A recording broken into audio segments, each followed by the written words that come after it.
రూపాయి ఖర్చు కానీ నేను ఎక్కడికి వెళ్తున్నాను, నా బ్యాంక్ స్టేట్మెంట్ ఏంటి, నా ట్రాన్సాక్షన్స్ ఏంటి, ఇవన్నీ తనకు తెలుసు. కానీ తన శాలరీ ఎంత అనేది నాకు తెలియదు, తన అకౌంట్ డీటెయిల్స్ నాకు తెలియదు. ఇది ఏమైనా అడిగితే రోజు గొడవలు అవుతున్నాయి ఇంట్లో, నీకెందుకని మాట్లాడుతుంది. డబ్బుల దగ్గర ఇంత డిస్కషన్ పెట్టడమే తప్పండి. మళ్ళీ డబ్బుల దగ్గర ఇంత డిస్కషన్ పెట్టి 14 పెట్టి ఏం చేద్దాం అనుకుంటున్నావు నన్ను? మాట్లాడుకుంటున్నా కానీ ఆన్సర్ దొరకట్లేదు కదా కస్తూరి. నీకు అదే కదా నేను రోజు మాట్లాడేది ఇంట్లో. భర్త అనేటప్పుడు తను సంపాదించింది భార్యలకి పిల్లలకి పెట్టాలి కదండి. తను అలా కాకుండా నా సంపాదన గురించి మాట్లాడడం కరెక్ట్ కాదు కదా. లాక్డౌన్ మూమెంట్ లో వర్క్ ఫ్రమ్ హోమ్ చేసినప్పుడు జీతం సగం పడ్డా గానీ నువ్వు అకౌంట్ నుంచి 1 రూపాయి ఇచ్చావా నాకు? నేనే కూడా తప్పు చేసి పెట్టాను. నేను జాబ్ చేయకుండా ఖాళీ ఉంటే ఇంత డిస్కషన్ రాకపోయేది, ఇక్కడ వరకు కూడా రాకపోయేది కదండి.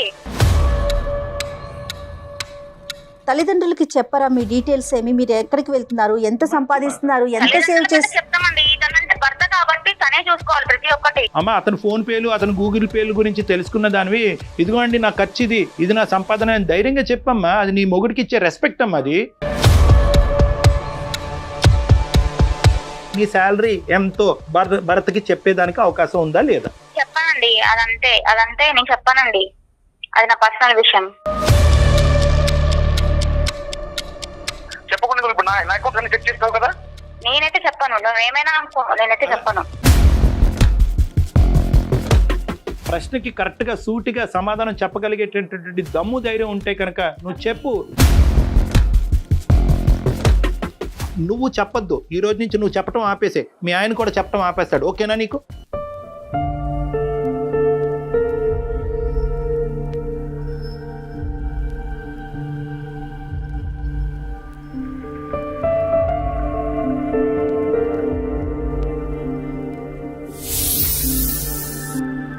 పట్టి నేను సమర్పించు అందమైన జీవితానికి స్వాగతం. నమస్తే కళ్యాణ్. నమస్తే జయ గారు, బాగున్నారా? బాగున్నానండి. కళ్యాణ్ గారు, ప్రతి వారము కాలర్స్ నుంచి ఒక సమస్యను తీసుకొని దానికి కొన్ని సలహాలు సూచనలు మీరు అందిస్తున్నారు. ఆన్ స్క్రీన్ జరుగుతుంది, ఆఫ్ స్క్రీన్ కూడా మీతో మాట్లాడాలి అనుకునే వారికి మీరు అవకాశం ఇస్తున్నారు, వాళ్ళతో కూడా మాట్లాడుతున్నారు. ఆ సమస్య పరిష్కారం అయిపోతుంది. కొంతమంది ఏమంటున్నారంటే ఈ సమస్యకి ఈ విధంగా పరిష్కారం చేస్తే బాగుంటుంది. ఆడియన్స్ నుంచి చాలా మంచి రెస్పాన్స్ వస్తా ఉందండి. మనకు రానటువంటి ఆలోచన, కొత్త ఆలోచనలు, ఇలా కూడా చెయ్యొచ్చా, ఇలా కూడా చెయ్యాలి అని. అలానే మనకి కాల్ చేసే వాళ్ళు కూడా మీతో పర్సనల్ గా మాట్లాడాలని ఎక్స్పెక్ట్ చేస్తున్నారు. మీరు కూడా లక్కీలీ టైం ఇస్తున్నారు, సమస్య పరిష్కారం అవుతుంది. నిజంగా అది సంతోషించదగ్గ విషయం అనమాట. అయితే నాకు ఒక్కొక్కసారి కొన్ని కామెంట్స్ చూసినప్పుడు నా పర్సనల్ ఫీల్ అండి, నాకు అనిపిస్తున్న ఆలోచన అనమాట. ఎలాంటి కామెంట్స్ వస్తూ ఉన్నాయి అంటే వల్గర్ లాంగ్వేజ్, అంటే ఒక ప్రొఫెషనల్స్ని మాట్లాడే మాటల్లాగా కామెంట్స్ లాగా అనిపించట్లేదండి. కొన్ని సందర్భాల్లో బాధ కూడా అనిపిస్తూ ఉంది. ఇలాంటి కామెంట్సే కనుక రెగ్యులర్గా రిపీట్ అవుతూ ఉంటే ఎవరికైతే సమస్య ఉందో వారు ఇలాంటి వేదికల దాకా రాలేకపోతారేమో, వాళ్ళ సమస్యకి పరిష్కారం రాదేమో. ఎందుకు ఇలాంటి ఆలోచనలు చేస్తున్నారు అంటే కామెంట్స్ పెట్టేవాళ్ళు అంటే మనం చేసే ప్రతిదీ, మనమే కాదండి ఎవరు చేసినా ప్రతిదీ అందరికీ నచ్చాలని లేదు, కానీ చెప్పే మార్గం ఒకటి ఉంటుంది కదా కళ్యాణ్ గారు. అది కొంచెం ఇబ్బంది అనిపిస్తా ఉందండి. మనందరికీ ఇబ్బందిగానే ఉంటుందమ్మా. అంటే కామెంట్ చేసేటటువంటి స్వేచ్ఛ హక్కు అనేది అందరికీ ఉన్నా కూడా అవును, ఒక వ్యక్తి కామెంట్ చేసే విధానం బట్టి వాళ్ళ సంస్కారం, వాళ్ళ ఆలోచన శైలి కూడా మనకు అర్థం అవుతుంది.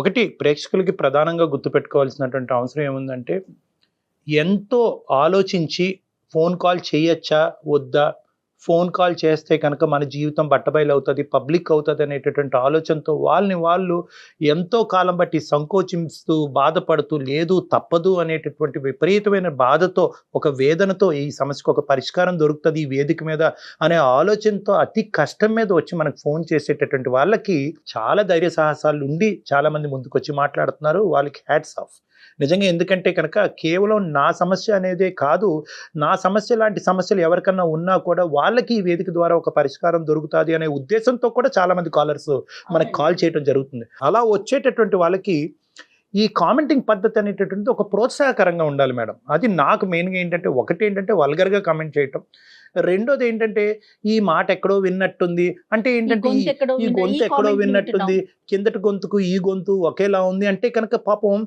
అది ఆ కామెంట్స్ చూసేటటువంటి ఆ బాధితులు ఎవరైతే కనుక అతి కష్టం మీద మనకు ఫోన్ చేస్తున్నారో వాళ్ళకి అనిపిస్తుంది ఇదంతా కూడా నేను చెప్పటం అనేటటువంటిది ఒక ప్రజలు ఒక డ్రామా కింద చూస్తున్నారా, దీన్ని ఒక సినిమా కింద చూస్తున్నారా, ఇది ఒక జీవిత గాథ ఒక బాధ కింద చూడట్లేదా అనేటటువంటిది చాలా నిరుత్సాహజనకంగా ఉందమ్మా. అవునవును. ఎందుకంటే చాలా మంది ఇప్పుడు ఎవరైతే బాధితులు ఉన్నారో మనకు ఫోన్ లో మాట్లాడుతున్నారు, పాపం ఇబ్బంది పడేవారు నాకు కాల్ చేస్తున్నారు, ఏంటి జయ గారు మేము మాట్లాడుతుంటే ఇలాంటి కామెంట్స్ వస్తున్నాయి అని. అంటే ఎందుకంటే ఛానల్ వైపు నుంచి రెస్పాన్సిబిలిటీ మందే కాబట్టి ఏం చెప్పాలో అర్థం కాని విషయం కాబట్టి ఈ విషయం ఇవాళ ప్రస్తావన దాకా తీసుకురావడం జరిగింది కళ్యాణ్ గారు. మంచిది. సో ఎంకరేజింగ్ గా ఉండాలి, కామెంటింగ్ సెక్షన్ అనేటటువంటిది ఎంకరేజింగ్ గా ఉండాలి, ప్రోత్సాహకరంగా ఉండాలి. నెక్స్ట్ టైం ఇటువంటి కేసు సినారియో వచ్చినప్పుడు మాకు రానటువంటి ఆలోచన మీకు వచ్చి మేము ఆ ఆలోచనని ఆ బాధితులకు అందించేటటువంటి విధంగా మీ కామెంట్ సెక్షన్ లో కనిపించాలనేటటువంటిదే నా విన్నపం అండి. నేను మెయిల్ ఒకటి చూసానండి, అమ్మా. భరత్ అని అతను వరంగల్ నుంచి మెయిల్ చేశారు. వైఫ్ అండ్ హస్బెండ్ మధ్య చిన్న ఇష్యూ అనమాట. అది ఎక్కడ దాకంటే మనం రెగ్యులర్ గా అనుకునేటట్టుగానే ఎవరికి వాళ్ళు వెళ్ళిపోదామా అనుకునే పరిస్థితికి వెళ్ళిపోయారు. సో భరత్ రెడ్డితో నేను మాట్లాడతానని అలాగే. చెప్పాను, ఈ రోజు కాల్ చేస్తానండి. చేయండి. ఒకసారి కాల్ చేస్తాను. వరంగల్ నుంచి కాల్ చేశాడు. హలో భరత్ గారండి, నేను సుమన్ టీవీ అందమైన జీవితం ప్రోగ్రామ్ నుంచి కాల్ చేస్తున్నానండి. నమస్తే భరత్, ఎలా ఉన్నారండి? రైట్, మీ బాగున్నామండి. నాతో పాటు డాక్టర్ కళ్యాణ్ చక్రవర్తి గారు కూడా ఉన్నారు. మీ ఇష్యూ అంతా బ్రీఫ్ గా చెప్పాను నేను, ఒక్కసారి మీరు మాట్లాడండి డాక్టర్ గారితో. భరత్ నమస్తే. భరత్, ఇప్పుడు మీ మ్యారేజ్ అయ్యి ఎంతకాలం అయింది, సమస్య ఏంటి చెప్పండి. పెళ్ళయి 4 ఏళ్ళు అయింది సార్. సార్ ఇది అంటే ఇది సమస్య అనలేను, అలా అని చెప్పి వదిలేదానికంటే ఎలా వదిలేయాలో కూడా అర్థం కావట్లేదు. ఇప్పుడు నేను ఒక ఐటీ కంపెనీలో వర్క్ చేస్తున్నానండి. ఓకే. మా ఆవిడ కూడా లాస్ట్ 3 years నుంచి అంటే మ్యారేజ్ కన్నా ముందు నుంచి వర్క్ చేస్తుంది ఐటీ కంపెనీలో. సో ప్రాబ్లం వచ్చేసి తన శాలరీ ఏంటని కానీ, తన బ్యాంక్ అకౌంట్ డీటెయిల్స్ కానీ, తన కార్డు అంటే క్రెడిట్ కార్డు స్టేట్మెంట్స్ కానీ, పిన్ నెంబర్లు కానీ ఇవేవి నాకు తెలియదండి. మెయిన్ అదొకటి. ప్లస్ నేనేమైనా అడిగితే దాని గురించి కానీ నీకెందుకు అన్నట్టు మాట్లాడుతుందండి తను. అంటే మెయిన్ అంటే ఇప్పుడు భార్య భర్త అన్నాక ఇంట్లో ఖర్చులు కానీ ఏదన్నా తెలుసమ్మానం అంటారు కదండి. అవును. సో తను జాబ్ చేసుకోవడం నాకు ప్రాబ్లం ఏం లేదు, తను అయినది. కానీ ఇప్పుడు నా బ్యాంక్ డీటెయిల్స్ నాకన్నా తనకు ఎక్కువ తెలుసు నా గురించి. నేను పెట్టే ప్రతి రూపాయి ఖర్చు కానీ, నేను ఎక్కడికి వెళ్తున్నాను, నా బ్యాంక్ స్టేట్మెంట్ ఏంటి, నా ట్రాన్సాక్షన్స్ ఏంటి, ఇవన్నీ తనకు తెలుసు. కానీ తన శాలరీ ఎంత నాకు తెలియదు, తన అకౌంట్ డీటెయిల్స్ నాకు తెలియదు. ఇది ఏమైనా అడిగితే రోజు గొడవలు అవుతున్నాయి ఇంట్లో, నీకెందుకని మాట్లాడుతుంది. సో ఇది ఎవరికి చెప్పుకోవాలో ఎలా చెప్పుకోవాలో అర్థం కాక మీకు మెయిల్ చేశాను. భరత్, అక్కడి వరకు అర్థమైంది. ఏంటంటే తనకు సంబంధించినటువంటి ఫైనాన్షియల్ ఆస్పెక్ట్స్ అనేది దాంట్లో తను చాలా గోప్యంగా ఉంచుతుంది. మీరు ఎంత అడిగి తెలుసుకోవాలనుకున్నా కూడా ఆ ఇన్ఫర్మేషన్ అనేది మీకు రావట్లేదు. ఇప్పుడు ఖర్చులు ఎలాగా, అంటే ఇన్పుట్ అనేది ఓకే, ఖర్చులు ఎలాగా, అంటే ఎవరు ఖర్చు పెడుతున్నారు, ఎవరు ఈఎంఐలు కడుతున్నారు? మొత్తం నేనే ఖర్చు పెడతానండి. నా శాలరీ అంటే భర్తగా నా బాధ్యతలు నేను నిర్వహిస్తాను, 100% నిర్వహిస్తున్నాను. కానీ భార్యగా తను కూడా తను చూసుకోవాలి కదండి, తను కూడా చేయాలి కదా కొంచెమన్నా. ఏమేమి పెద్ద పెద్దవి ఏమున్నాయి భరత్? అంటే హౌస్ ఈఎంఐ ఏమైనా ఉందా, ఇంటి ఏమైనా ఏమున్నాయి, మేజర్ ఖర్చులు ఏమున్నాయి మీది? రెంట్ కానివ్వండి, అంటే ఇల్లు కొందాం ప్లాన్ చేస్తున్నాము. సో నాకు వచ్చే శాలరీలో ఇంత, ఈ శాలరీలో ఈ ఖర్చులతో ఇప్పుడు ఇల్లు కొనేంత పరిస్థితి నాకు లేదండి. ఈ 4 years బట్టి భరత్ తన అకౌంట్ లో మిగిలినటువంటి డబ్బుల్ని ఎక్కడన్నా ఎఫ్డి వేయటం కానీ, లేదంటే ఎక్కడన్నా సేవ్ చేసేటటువంటి పద్ధతిని ఎక్కడన్నా జరిగిందా, లేదంటే అది అలాగే ఉందా ఇప్పుడు వరకు అంత బ్యాంక్ లో తనకి? అసలు తెలియదు సార్, తనకు వచ్చే శాలరీ ఎంత తెలియనప్పుడు ఇవన్నీ ఎలా తెలుస్తుంది? ఎలా సాధ్యం అండి 4 ఏళ్ల నుంచి తెలియకుండా? పిల్లలు ఉన్నారా భరత్ మీకు? ఒక బాబు అండి, బాబు. బాబు. ఇంటి ఖర్చులు, బాబు ఖర్చులు, తన మెయింటెనెన్స్, నా మెయింటెనెన్స్ అన్ని నేను చూసుకుంటాను. ఈ ఒకే ఏరియాలోనేనా భరత్ మీ ఇద్దరి మధ్యన ట్రాన్స్పరెన్సీ లేకపోవడం అనేది? అంటే మీ సైడ్ నుంచి అంత ట్రాన్స్పరెంట్ ఈ ఒకే ఏరియాలో, మిగతా అన్ని ఇష్యూస్ లో కన్నా ఆ అమ్మాయి ఏంటి, ఆ అమ్మాయి ఆలోచన ఏంటి, వ్యవహారాలు ఏంటి, పద్ధతులు ఏంటి, మాటలు ఏంటి, everything else you know about it? అన్ని తెలుసు. ఈ ఒక్క విషయంలోనే నాకు ఏ విషయం చెప్పట్లేదు, ఏ క్లాస్ రావట్లేదు. దీని వల్ల మిగతా విషయాలన్నిట్లో ఇప్పుడు గొడవలేదు, డిస్టర్బెన్స్ వచ్చేస్తుంది. కాదు భరత్ గారు, మీకు మీ ఫ్యామిలీ వరకైనా బర్డెన్, లేకుంటే మీ పేరెంట్స్ ని కూడా మీరు ఏమన్నా చూసుకోవాలా, అలాంటి అవకాశం అలాంటిది ఏమన్నా ఉందా మీకు? అలా ఏం లేదండి, మా వరకే ఉంటాం. మీ వరకే మీరు. ఆ అమ్మాయి పర్మిషన్ లేకుండా మీరు డబ్బులు వేరే చోటకు పంపిస్తున్నారనో లేదంటే వేరే విధంగా ఖర్చు పెడుతున్నారనే ఆలోచన అమ్మాయికి ఉందా? అంటే వేస్టేజ్ ఆఫ్ ఫండ్స్ జరుగుతున్నాయి అనేటటువంటి అభద్రత అమ్మాయికి ఏమన్నా ఉందని అంటారా? ఇప్పుడు నేను పెట్టే ప్రతి రూపాయి ఖర్చు తనకు తెలుసు అండి. తనకు తెలుసు. Okay okay. తనకు తెలుసు, నా అకౌంట్ డీటెయిల్స్ తెలుసు, నా ఆన్లైన్ పేమెంట్లు కానీ, గూగుల్ పే కానీ. తను ప్రశ్నిస్తుందా ఎందుకండి ఏమండి ఇది అనవసరం కదా, ఈ ఖర్చు అనవసరం కదా, ఇది అక్కర్లేదు కదా అనేటటువంటి ప్రశ్నిస్తుందా తన? ప్రతిదీ ఉంటుందండి. ఇప్పుడు ఐటీ కంపెనీ సార్, ఇప్పుడు ఒక క్లయింట్ కలవాలనుకో దేనికో బయటకు వెళ్తాము, రెస్టారెంట్ ఖర్చు పెడతాము, మీటింగ్స్కి వెళ్తాము, ఖర్చు అవుతుంది. వాళ్ళ కంపెనీ మీటింగ్ కి మీరు ఎందుకు ఖర్చు పెట్టాలని అడుగుతారు. కస్తూరి గారిని అడిగినప్పుడు ఆవిడ ఏమంటారండి? నా ఇష్టం అంటదా, లేదంటే ఏదైనా ఒక బలమైన కారణం చెప్తారు? నా సంపాదన నా ఇష్టం, నీకు చెప్పాల్సిన అవసరం ఉంది. నా ఇష్టం. ఓకే. నేను అడిగితే మాత్రం చెప్పట్లేదు. అర్థమైంది. ఓకే, ఫ్యామిలీకి సంబంధించి మాత్రం ఇన్వాల్వ్ కాదు. ఇప్పుడు ఏదైనా షాపింగ్కి వెళ్ళి వచ్చింది, ఎంత ఖర్చు అయిందంటే నీకెందుకు అంటాం. ఇంట్లో ఖర్చులు నేనే చూసుకుంటాను, బాబు ఖర్చులు నేనే చూసుకుంటాను, ఇంటి ఖర్చులు మొత్తం నేనే చూసుకుంటాను. ఒకటైతే వెరీ క్లియర్ కదా భరత్, అంటే ఆ అమ్మాయి మీకు తన ఫైనాన్షియల్ ఇన్పుట్స్ చెప్పకపోవటం అనేటటువంటిది మనం ఖండించవలసినటువంటి అంశమైనా కూడా ఆ అమ్మాయి కూడా ఏమీ తన సొంత ప్రయోజనాలకు ఇంకోటో తన డబ్బులు ఖర్చు పెట్టేసి విచ్చలవిడిగా డబ్బులు పాడు చేస్తుందని అయితే మాత్రం మీకు అనిపించట్లేదు కదా? అదేమీ కాదు. ఓన్లీ థింగ్ ఏంటంటే ఆ ఫైనాన్షియల్ ఆస్పెక్ట్స్ లో మీ వరకు తెలియకుండానే ఇన్ఫర్మేషన్ గోప్యంగా ఉంచుతుంది. ఇద్దరంగా సంపాదిస్తున్నప్పుడు ఒక ట్రాన్స్మిషన్ ఉంటే మంచిదే, కానీ మీకు అనుమానం ఏం లేదు కదా ఆ డబ్బులు వేరే దారి పడుతున్నాయి అనేది? అనుమానం ఏం లేదు కదా? అనుమానం ఏం లేదు సార్, అనుమానం ఏం లేదు. ఒక విషయం చెప్తే నాకు కూడా ఉంటుంది కదా అసలు ఎంత వస్తుంది, దీని గురించి మన ఫ్యూచర్ ప్లానింగ్స్ కానీ, బాబు గురించి అని కానీ ఇవి తెలియాలి కదా.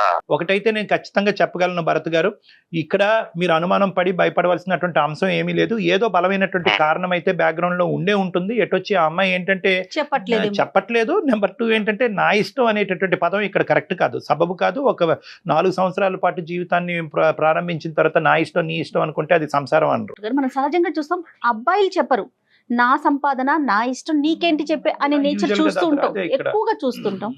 ఇది మనకి రివర్స్ గా ఏమన్నా ఆవిడ అందుబాటులో ఉన్నారా కస్తూరి గారు, భరత్ గారు బై ఎనీ ఛాన్స్? అంటే ఇప్పుడు తను ఆఫీస్ లో ఉండొచ్చండి ఇప్పుడు ఉన్నదే. మరి డిస్టర్బ్ చేయకూడదు, పర్లేదా? మాట్లాడదామండి, ఇంకా కాల్ చేస్తాను. చేయండి విషయం చెప్పండి భరత్. ఓకేనండి, సరేనండి. రైట్ మేము హోల్డ్ లో ఉంటాము, ఒకసారి చూడండి. ఓకే ఇప్పుడే కలిసి. ఇనీషియల్ లెవెల్లోనే దీన్ని ఒక నెగిటివ్ గా మనం పోర్ట్రే చేయటం అన్నది కరెక్ట్ కాదు మేడం. ఎందుకంటే బహుశా at the end of the day అమ్మాయికి ఇప్పుడు భరత్ గారు ఎలాగైతే వర్క్ హోమ్ అనేది ఉందో అమ్మాయికి వర్క్ హోమే. హలో ఎక్కడున్నావు? ఆఫీస్ లో ఉన్నా. ఒక 5 minutes మాట్లాడాలి, ఫ్రీ ఉన్నావా? లేదు, ఎందుకు? కొంచెం మాట్లాడేది ఉంది, దాని గురించి ఎందుకు చేస్తాను కాల్? లేదు, నాకు వర్క్ ఉంది ఇప్పుడు. నాకు వర్క్ ఉంది, తర్వాత మాట్లాడతా. ఒక్క 5 minutes అప్ప, వేరేం లేదు, ఒక 5 నిమిషాలు. ఓకే వెయిట్, నేను బయటకు వచ్చి మాట్లాడతా.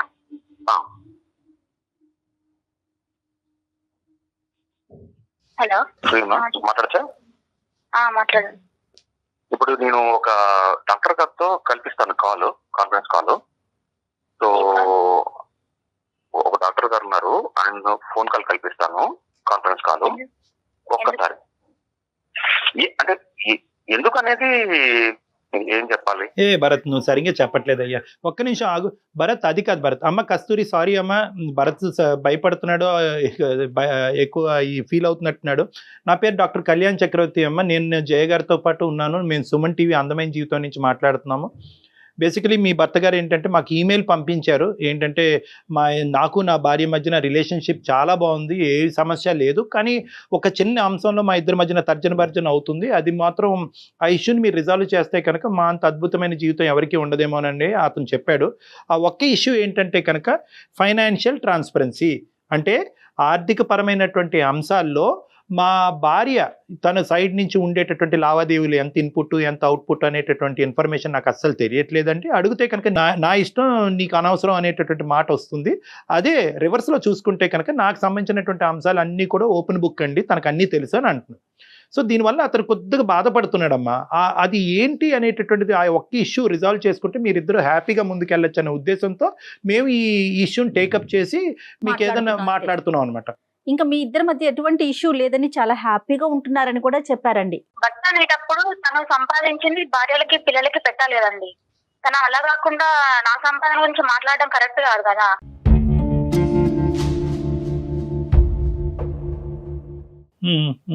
కాదు కస్తూరి, ఇప్పుడు నేను సంపాదిస్తున్నాను కరెక్టే, కానీ నువ్వు కూడా సంపాదిస్తున్నావు కదా. ఇప్పుడు ఇద్దరం సమానం ఖర్చు పెట్టాలి కదా. ఇద్దరం సంపాదిస్తున్నప్పుడు ఒక ఇంటికి ఇద్దరం కలిసి ఖర్చు పెట్టాలి కదా. అందుకని అవసరం వచ్చినప్పుడు నాకు ఏదైనా అవసరం వచ్చినప్పుడు అప్పటిసారి అడగాలంటే నేను అడగలేను కదా. ఇప్పుడు అడగడం ఏముంది కస్తూరి, ఇప్పుడు నాకేమన్నా ఇప్పుడు ఇంట్లో అవసరం పడింది అనుకో, నీకు పని చేయాలంటే ఇంట్లో నాకు ఆకలి వచ్చింది అనుకో, అన్నం పెట్టమని అడగట్లేదా? ప్రతిసారి మిమ్మల్ని అడుకోవాలంటే కష్టం అండి. నా సంపాదన నాకే ఉంది కాబట్టి నేను ఈ డిస్కషన్ కూడా నువ్వు పెట్టకూడదు అసలుకి ఇలా ఫోన్ చేసి. కాదు, తప్పుగా అనుకోకమ్మా. ఏదన్నా ఒక ఇష్యూ రిజాల్వ్ చేద్దామన్న మంచి ఉద్దేశంతోనేనమ్మా మేము ముందుకు వచ్చింది. చాలా కొన్ని వేల కాల్స్ ఉంటే కనుక మీరు సెలెక్ట్ చేసి భరత్తో మాట్లాడటం జరుగుతుంది. చెప్పమ్మా, ఫ్రీగా డిస్కస్ చేసుకోండి. మీ ఇంట్లో ఎలా మాట్లాడుకుంటారో అతను బేసికలీ ఒకటే కస్తూరి, కస్తూరి, ఇక్కడ టూ ఆస్పెక్ట్స్.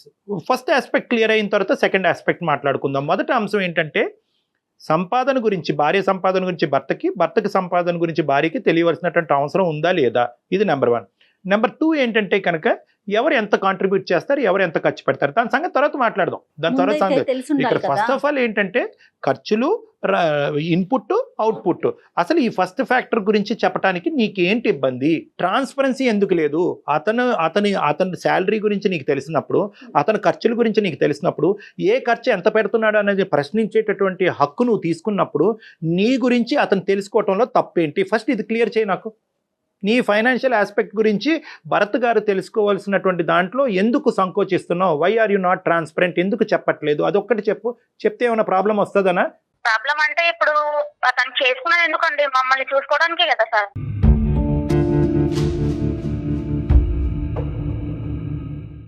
నీకు నా ప్రశ్న అర్థం కావట్లేదు నాన్న. ఇది మీరు చెప్పకపోవటానికి కారణం ఏంటి అంటున్నారు డాక్టర్ గారు. ఏదైనా రీజన్ ఉందా? బలమైన కారణం ఉందా? అంటే నా సంపాదన అనేది తనకు అనవసరం కదండి. అతని సంపాదన నీకు అనవసరం కదమ్మా కస్తూరి. నువ్వు అమాయకంగా మాట్లాడుతున్నావు, ఎలా మాట్లాడుతున్నావు నాకు అర్థం కావట్లేదు. కాదమ్మా కస్తూరి, ఇదివరకు రోజుల్లో మనం ఇంట్లోనే ఉండేవాళ్ళం ఆడవాళ్ళు.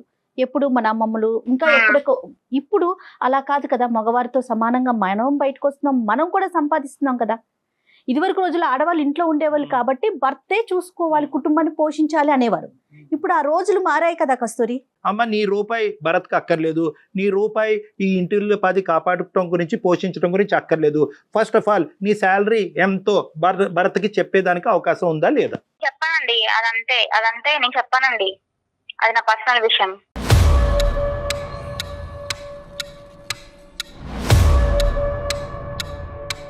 పర్సనాలిటీ కస్తూరి నాకు అర్థం కాదు. నాతో అదే చెప్తావు, డాక్టర్ గారు చెప్తావు ప్రతి విషయంలో. నేను చెప్పాను, నేనైతే చెప్పాను అంతే.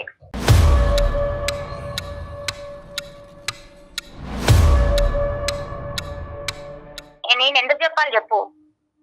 అరే ఇప్పుడు చెప్పకుండా ఎందుకుంటా? ఇప్పుడు ఒక ఇద్దరు కలిసి ఉన్నప్పుడు అనుకుని ఒకళ్ళు అనుకున్నప్పుడు చెప్పకుండా ఇప్పుడు నా అకౌంట్స్ అన్ని చెక్ చేస్తావు కదా.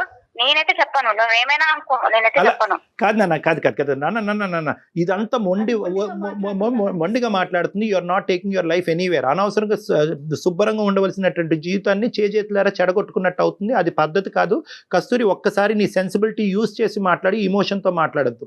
మేము కూడా ఈరోజు మీ కుటుంబ సభ్యులు లాంటి వాళ్ళమే, మేము బయట వ్యక్తులు కాదు. మీ మంచి కోరి మేము మాట్లాడుతున్నాం. ఇక్కడ ఒకే ఒక అంశం, నువ్వు చెప్పొద్దు. ఈ రోజు నుంచి నువ్వు చెప్పడం ఆపేసే, మీ ఆయన కూడా చెప్పడం ఆపేస్తాడు. ఓకేనా నీకు? మీ ఆయన కూడా చెప్పడం. డబ్బుల దగ్గర ఇంత డిస్కషన్ పెట్టడమే తప్పండి. మళ్ళీ డబ్బుల దగ్గర ఇంత డిస్కషన్ పెట్టి 14 పెట్టి ఏం చేద్దాం అనుకుంటున్నాను నన్ను? కాదు కస్తూరి, అసలు భార్యాభర్తలు అన్నాక దాపరికాలు ఏంటమ్మా కదా. అడిగినప్పుడు చెప్పట్లేదు.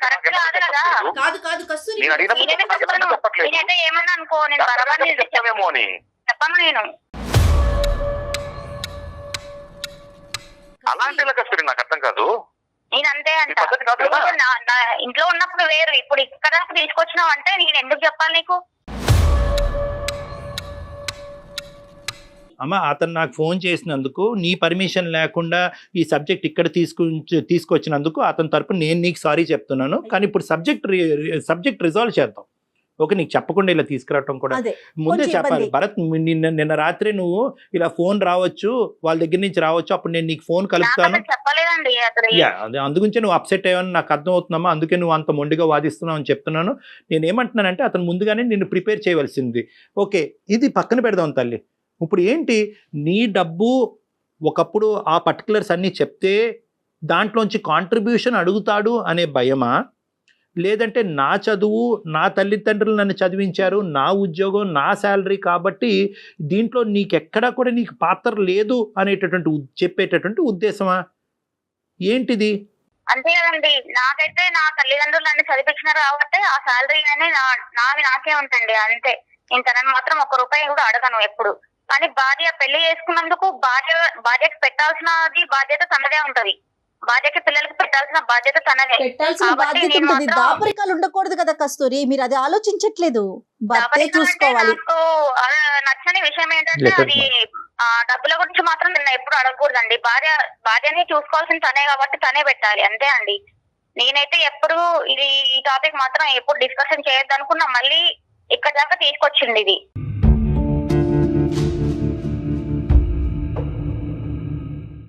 బాధ్యత ఉంది కస్తూరి, బాధ్యత ఉంది కాబట్టి ఇన్నేళ్ళ చూసుకుంటున్నాను నేను.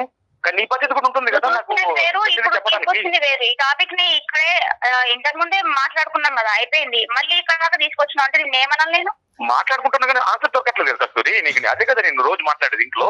ఫ్యూచర్ లో నేను ఏమన్నా నాకు ఏమైనా కావాల్సి వచ్చినా నేను కొనుక్కోగలను నా డబ్బులతో. నిన్ను అడగంటే పెట్టేదానికి నేను అడగలేను కదా. మీరు బ్యాచిలర్స్ కాదు కదమ్మా కస్తూరి. నీకేం తక్కువ చేశానని? ప్రతి ఒక్కటి నేను అడగాలంటే అన్ని తక్కువ చేసావు నువ్వు. నాకు తను తక్కువ వినిపించుకోవట్లేదు. అన్ని తక్కువ చేసావు అంతే, ఏం లేదు. నా సంపాదన నాకు ఉండాలి, నా సేఫ్టీ నాకు ఉండాలి అంతే. కాదు కస్తూరి, ఒక విషయము పోయిన లాక్డౌన్ మూమెంట్ లో వర్క్ ఫ్రమ్ హోమ్ చేసినప్పుడు జీతం సగం పడ్డా గానీ నువ్వు ఎటువంటి 1 రూపాయి ఇచ్చావా నాకు?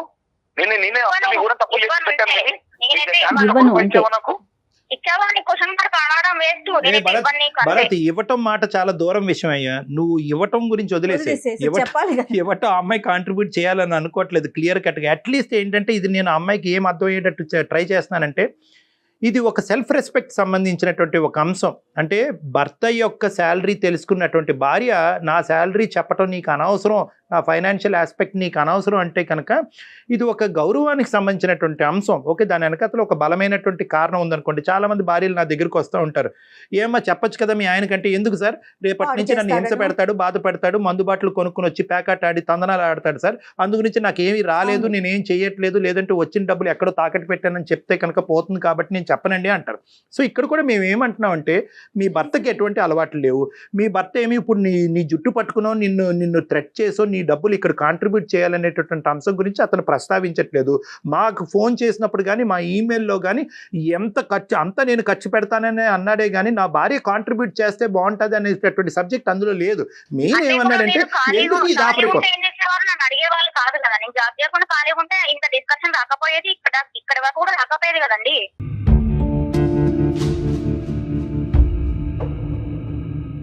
కానీ మీరు చేస్తున్నారు కదా కస్తూరి. ఇప్పుడు మీకు పెళ్లి కాలేదు అనుకుందాము, ఇంట్లో ఉంటారు, తల్లిదండ్రులకి చెప్పరా మీ డీటెయిల్స్ ఏమి, మీరు ఎక్కడికి వెళ్తున్నారు, ఎంత మంచి సంపాదిస్తున్నారు, ఎంత సేవ్ చేస్తారు? చెప్తామండి. తనంటే భర్త కాబట్టి తనే చూసుకోవాలి ప్రతి ఒక్కటి.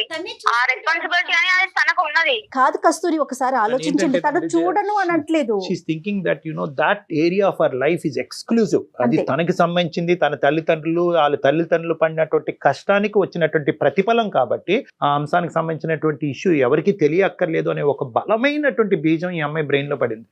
అది మరి వాళ్ళ తల్లిదండ్రులు చెప్పినటువంటిది. ఏమో ఇలా చెప్పొద్దు, మొగుడికి చెప్పవలసినటువంటి అవసరం లేదు అన్నది నీ ఆలోచన, లేదంటే మీ తల్లిదండ్రులు, లేదంటే ఎవరన్నా? ఎవరు చెప్పలేదండి, అది నా ఆలోచన. నేనైతే ఆ డబ్బుల గురించి ఇంత డిస్కషన్ పెట్టడం కూడా అవసరం. తనకి ఇంత శాలరీ వస్తే నాకు ఇంత చూసుకోవడం, నా ఫ్యూచర్ గురించి ఆలోచించడం, అదొకటే చేయాల్సిన పని. నా డబ్బుల గురించి డిస్కషన్ పెడుతుందంటే స్టార్టింగ్ నుంచి నాకు అసలు నచ్చట్లేదండి ఈ విషయం మాత్రం. అసలు ఓ నీకు నచ్చట్లేదమ్మా? అదే అర్థమవుతుంది. అది ఒక్క సబ్జెక్ట్ బాగా అర్థమవుతుంది. నీకు నచ్చట్లేదు, ఫోన్ కాల్ ఇలా రావటం నచ్చట్లేదు, నా డబ్బుల గురించి మాట్లాడటం నచ్చట్లేదు, నేను ఖర్చు పెట్టను అనే అంశం పబ్లిక్ చేయటం అన్నది నచ్చట్లేదు. నీకు నచ్చినటువంటి అంశాలే చెప్తున్నావు కానీ ఎందుకు నచ్చట్లేదు అన్నది చెప్పట్లేదు. మీరు ఇప్పుడు ఇదే సబ్జెక్టు మీ అమ్మ నాన్న కూడా ఇక్కడ మా ఎదురు బదురే ఉన్నారని అనుకోండి, అమ్మ నాన్న ఎదుర్కొంటే చెప్తాం. ఏమమ్మా రెస్పాన్సిబిలిటీ కదండి, బాధ్యత చేసుకున్న వాళ్ళే చూసుకోవాలనేది బాధ్యత. మళ్ళీ రిటర్న్ మమ్మల్ని అడగాలంటే ఆడపిల్లల్ని అడగడం అవసరమా? అసలు కరెక్ట్ కాదు కదండి అది.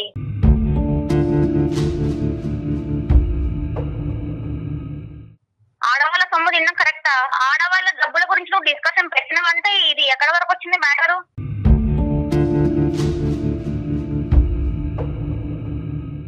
నానా భరత్, మీ Sure, మీ ఆవిడ వ్యవహారం వెనక నుంచి ముందుకైనా ముందు నుంచి వెనకైనా ఒకే సబ్జెక్ట్ వస్తుంది, ఆవిడ దగ్గర నుంచి ఇంకో రెస్పాన్స్ రావట్లేదు. ఏంటంటే కనుక సింపుల్ ఒకటే లైను, ఏ లైన్కి అయితే కనుక ఈరోజు స్టార్టింగ్లో నేను బాధపడ్డాను, నా ఇష్టం అదే లైన్ ఇప్పటికే ఆ అమ్మాయి మాట్లాడుతుంది, తన ఇష్టం, తన ప్రకారం అలాగే ఉండాలి అని అనుకుంటుందని తను డిసైడ్ అయింది. ఇక్కడ నేను నీకు చెప్పేది ఏంటంటే ఎప్పుడైనా కూడా ఈ ఇష్యూ వాళ్ళ పేరెంట్స్ వరకు తీసుకెళ్లారా? లేదు సార్, ఇది ఇంటి వరకే ఉందండి. Bharat, okay okay, I know your broad mindedness, మీ సెన్సిటివిటీస్ని అర్థం చేసుకుని మీరు ముందుకు వెళ్తున్నారు. ఇప్పుడు మనకు కావాల్సింది ఏంటంటే ఈవిడ దగ్గర నుంచి ఒక సమాధానం రాబట్టాలి అనే ఆలోచన మీకు ఉంటే కనుక బహుశా అది వాళ్ళ తల్లిదండ్రులతో డిస్కస్ చేయండి. ఓకే, అది ఆప్షన్ ఏ. ఓకేనండి. ఆప్షన్ బి ఏంటంటే లేదు, వాళ్ళ తల్లిదండ్రులకి చెప్పటం వల్ల ఇది చిలికి గాలివాన్లాగా అవుతుంది, ఈ ఒక్క ఏరియాలోనే మా ప్రాబ్లమ్స్ కాదు, ఇప్పుడు మొత్తం ఏరియాస్లో అన్ని ప్రాబ్లమ్స్ వస్తాయి, డాక్టర్ గారు మీ సలహా కరెక్ట్ కాదు అని మీకు అనిపిస్తే కనుక ఈ సబ్జెక్ట్ ఇక్కడితో మర్చిపోండి, అంతకంటే ఏమీ లేదు. ఏంటంటే ఈ ఒక్క ఏరియా అన్నోన్ ఫ్యాక్టర్ కింద నాకు ఉండిపోయింది, మిగతా ఫ్యాక్టర్స్ అన్నిటిలో నాకు అంత క్లారిటీ ఉంది, నా వైఫ్ కరెక్ట్, బాబును కరెక్ట్గా చూసుకుంటుంది, ఇంటిల్లు 10 వ్యవహారాలు కరెక్ట్గా చూసుకుంటుంది, విచ్చలవిడిగా ఖర్చులు అయితే లేవు. సో ప్రతి రూపాయి ఆ అమ్మాయి సంపాదించే దాంట్లో ఒక పావులా ఖర్చు పెట్టినా కూడా ఒక 75 పైసలు అయితే కనుక బ్యాంక్ అకౌంట్లోనే ఉంటున్నాయి. కాబట్టి అవి సేవింగ్స్ అనుకుని ఆ సబ్జెక్ట్ గురించి ఆ అమ్మాయిని పదే అడగకుండా అక్కడి నుంచి సమాధానం కూడా రాదు, కాబట్టి ఇలా కాంప్రమైజ్ అవ్వండి అని నేను చెప్తున్నా. రెండిట్లో ఈ రెండే ఆప్షన్స్. ఒకటి ఏంటంటే ఆ ఇన్పుట్ అన్నది నాకు రాదు, అది క్లోజ్డ్ డోరు, అక్కడి నుంచి ఇన్పుట్ రావాలి అని అనుకున్నప్పుడల్లా ఆ అమ్మాయి ఒత్తిడి మీద పెట్టినప్పుడల్లా ఈ అమ్మాయి ఇలా మొండిగా మాట్లాడినప్పుడల్లా మీ ఇద్దరి మధ్యన ఒక గొడవ కాస్త 10 గొడవల కింద మారడానికి అవకాశం ఉంది. ఇది ఒక ప్రాబ్లము. సో ఆ ఏరియా మూసేసి ఆ 75 పైసలు బ్యాంకులోనే ఉండి అది రూపాయి పెరిగి పెద్ద అయినప్పుడు ఆ సేవింగ్ కాస్త ఎప్పటికైనా కూడా మీ కుటుంబానికి మీ కొడుకే కాబట్టి అది ఎప్పుడో ఉపయోగపడుతుంది అన్నట్టు ఆ ఏరియాలో మీరు కళ్ళు మూసుకుని ఉండటం అనేది ఒక కాంప్రమైజ్. లేదు, ఈ ఒక్క విషయం తెలియకపోతే నాకు నిద్ర పట్టట్లేదు, నా ఊపిరి సలపట్లేదు, నేను ఉక్కిరి బిక్కిరి అవుతున్నాను అనుకుంటే కనుక ఇంకో దారి ఏంటంటే పేరెంట్స్తో పాటు కూర్చుని ఒక సంప్రదింపుకి వచ్చి ఒక ఆలోచన. అదేంటంటే ఇటువంటి వాళ్ళతో అంటే మీ వైఫ్ వాళ్ళ లాంటి వాళ్ళతో కస్తూరి కదా, కస్తూరి లాంటి వాళ్ళతో ఏంటంటే ఇదిగో ఇప్పుడు ఇదే ప్రాబ్లం, ఇష్యూ ఎప్పుడైతే కనుక మీ ఇద్దరి మధ్యన ఉంటుందో అది చిన్నగా ఉంటుంది, వాళ్ళు మారరు, మనం వేరే వాళ్ళు సంప్రదిస్తే కనుక అది ఇంకా పెద్ద తప్పుగా అయ్యి ఇంత కాస్త తప్పు కాస్తే ఇంత తప్పు అవుతుంది. సో అప్పుడు ఏమవుతుందంటే మనస్పర్ధలు వస్తాయి, ప్రైవేట్ ఇష్యూ పబ్లిక్ చేసో అనవసరంగా మా అమ్మ నాన్న కళ్ళల్లో నన్ను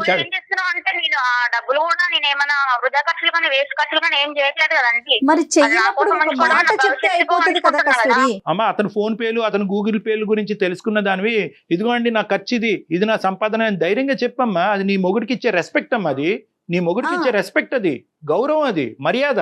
అది రెస్పెక్ట్ కూడా పోగొట్టుకున్నాను, అంటే ఊరికే నా మనీ గురించి డిస్కషన్ చేస్తుంటాడు ప్రతిసారి కూడా. మీరు చెప్పట్లేదు కాబట్టి డిస్కషన్ చేస్తున్నారేమో, అటువైపు నుంచి ఆలోచించండి. ఒకటి కస్తూరి జాగ్రత్తగా గుర్తుపెట్టుకో, సమాధానం కరెక్ట్ లేకపోతే 10 ప్రశ్నలు వస్తాయి.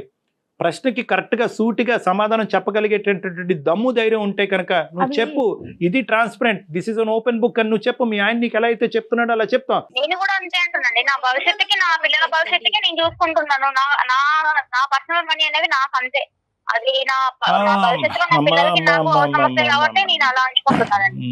నీకు ట్రైనింగ్ చేయడం చాలా కష్టం, కానీ నా మాట విను. మీ ఆయన నేను ఏదైతే చెప్పాను అదే. అమ్మా ఇంత మాట్లాడినటువంటి భరత్ ఒక్క మాట అంటే కనుక నువ్వు ఎక్కడ పోతావో ఆలోచించు.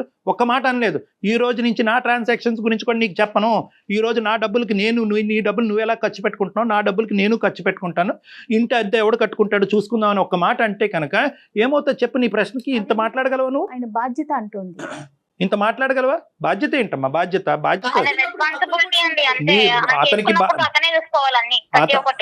అతనికి హక్కు కూడా ఉంటుంది కదా కస్తూరి, అతను బాధ్యత తీసుకుంటున్నాడు కాబట్టి.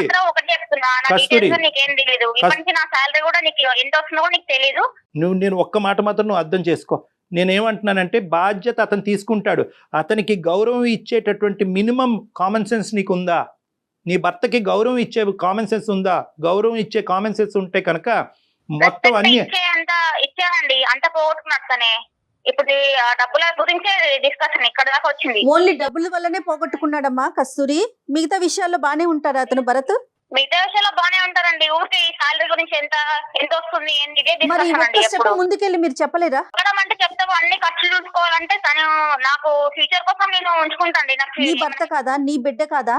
నీది నాది కాదమ్మా, నా మాట ఇది మనది అని అనుకున్నప్పుడే మీరు అందరూ సంతోషంగా ఉండగలరు. కస్తూరి నువ్వు ఏదో ఆలోచించకుండా మాట్లాడుతున్నావు. డాక్టర్ గారు ఆల్రెడీ మీకు సారీ చెప్పారు, మీకు చెప్పకుండా కాల్ చేసినందుకు. మరోలా భావించకండి, ఈ ఇష్యూని మళ్ళీ తీసుకోకండి. ఓకే కస్తూరి, థ్యాంక్ యూ అండి. భరత్ గారు ఒకసారి ఆలోచించండి. డాక్టర్ గారు చెప్పిన ఒక 2 పరిష్కారాలు మీకు సూచించారు, చూడండి. ఇప్పుడు కూడా పర్లేదు భరత్. ఇప్పుడు ఏంటంటే అమ్మ కస్తూరి ఏమన్నా ఇంకో సెకండ్ థాట్ ఉందా అదే మాట? అంతే అండి, ఇంకా నేనైతే ఆ డబ్బుల గురించి మాట్లాడితే మాత్రం నేనేం మాట్లాడదలుచుకోలేదు, నేనైతే చెప్పను అంతే. సరే తల్లి, ఇంక నేనేం మాట్లాడినమ్మా. ఇది ఏంటంటే నీ సంస్కారం, మీ తల్లిదండ్రులు పెంచిన విధానం, నీ బాధ్యతలు ఎప్పటికైనా కూడా నీకు అర్థం కావాలి అనే దేవుడికి ప్రార్థిస్తూ మేము సెలవు తీసుకుంటున్నామమ్మా. నేను మాత్రం ఇక్కడ సజెషన్ భరత్ మాకు చేశాడు కాబట్టి భరత్కి మేము చెప్పే సజెషన్ ఏంటంటే ఈ 2 ఆప్షన్స్ ఆర్ అవైలబుల్ భరత్. ఆ పాయింట్ నీకు ఎప్పటికీ రాదు అని కాంప్రమైజ్ అవటమా, లేదంటే తల్లిదండ్రుల ముందు పంచాయతీ పెట్టటమా? అంతే. మొదటిది ఒక సెకండరీ థాట్, అది పెద్ద పట్టించుకోవద్దు, కొంతకాలం వదిలేసేది. ఎందుకంటే తల్లిదండ్రుల వరకు వెళ్తే కనుక ఈ అమ్మాయి ఇంకా విపరీతంగా ప్రవర్తించే అవకాశం ఉంది. కాబట్టి అట్లీస్ట్ ఆ ఏరియా టచ్ చేయకుండా మిగతా ఏరియాస్ చూస్తూ ఆనందిస్తూ ముందుకెళ్ళటమే జీవితం అన్నట్టుగా భావించు భరత్, ప్లీజ్. సరే sir, okay sir. Right Bharat. Thank you Bharat, thank you very much for your time. Right అండి, రైట్. ఇప్పటి వరకు ఇన్ని కాల్స్ మాట్లాడడం మనం కళ్యాణ్ గారు, ఎక్కడికో చోట ఏదో ఒక పాయింట్లో కాంప్రమైజ్ చేయగలిగాం. మనం ఈ అమ్మాయిని చేయలేకపోయాం, చూసారా? తను ఒక లైన్ పెట్టుకుంది, దాని నుంచి ఇటుకాని అటుకాని కదలట్లేదు. మళ్ళీ మిగతా విషయాలు బాగుందని చెప్తున్నాడు చూడండి అతను. మేబీ ఏంటంటే తనకు ఒక ఫైనాన్షియల్ పరమైనటువంటి ఇన్సెక్యూరిటీ చిన్నప్పటి నుంచి చూసిందేమో అని నాకు అభిప్రాయం అమ్మా.